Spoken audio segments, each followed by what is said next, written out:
എല്ലാവർക്കും നമസ്കാരം. മീഡിയ ഡിക്ഷണറിയിലേക്ക് സ്വാഗതം. ഇന്ന് നമ്മൾ സംസാരിക്കാൻ പോകുന്നത് സ്പിൻ ജേർണലിസം എന്നെ കുറിച്ചാണ്. സ്പിൻ ജേർണലിസം എന്ന് പറയുന്നത് സിമ്പിളായി പറഞ്ഞാൽ യൂസ്ഫുൾ ട്രൂത്ത് ആയി പറയാതെ അതിനെ കുറച്ച് ട്വിസ്റ്റ് ചെയ്ത് ഒരു പെർട്ടിക്കുലർ സൈഡ് സ്ട്രോങ് ആയി കാണിക്കുന്നതാണ്. അതായത് ഫാക്ട്സ് ഉണ്ട്, പക്ഷെ എല്ലാ ഡീറ്റെയിൽസ് പറയില്ല.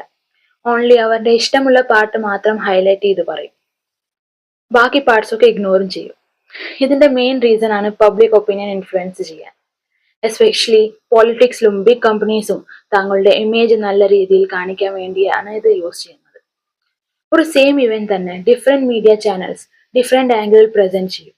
ഒരു ചാനൽ പോസിറ്റീവ് സൈഡ് മാത്രം പറയും, വേറെ ചാനൽ നെഗറ്റീവ് സൈഡ് മാത്രം പറയും. ഇതുകൊണ്ട് ഓഡിയൻസ് കൺഫ്യൂസ് ആവും. അവർക്ക് എന്താ റിയൽ ട്രൂത്ത് എന്ന് മനസ്സിലാക്കാൻ കഴിയില്ല. സ്പിൻ ജേർണലിസമില് ആൾക്കാർ ഇമോഷണൽ വേർഡ്സ് യൂസ് ചെയ്യും ഓഡിയൻസിനെ ഇൻഫ്ലുവൻസ് ചെയ്യാൻ വേണ്ടി. പോലെ shocking, very dangerous, great success etcetera. ഇത് കേട്ടാൽ നമ്മൾ ഓട്ടോമാറ്റിക്കലി ഒരു സൈഡ് ആയിട്ട് തിങ്ക് ചെയ്യാൻ തുടങ്ങും.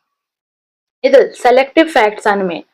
എല്ലാ ഇൻഫർമേഷൻ ഉണ്ടെങ്കിലും അതിൽ നിന്ന് കുറച്ച് മാത്രം ചൂസ് ചെയ്ത് കാണിക്കും. സോ ഫുൾ പിക്ചർ കിട്ടില്ല. ഇതൊരു സീരിയസ് എത്തിക്കൽ ഇഷ്യൂ ആണ്. കാരണം ജേർണലിസമിന്റെ മെയിൻ ഡ്യൂട്ടിയാണ് ട്രൂത്ത് ക്ലിയർ ആയി പറയുക, ന്യൂട്രൽ ആയി പറയുക.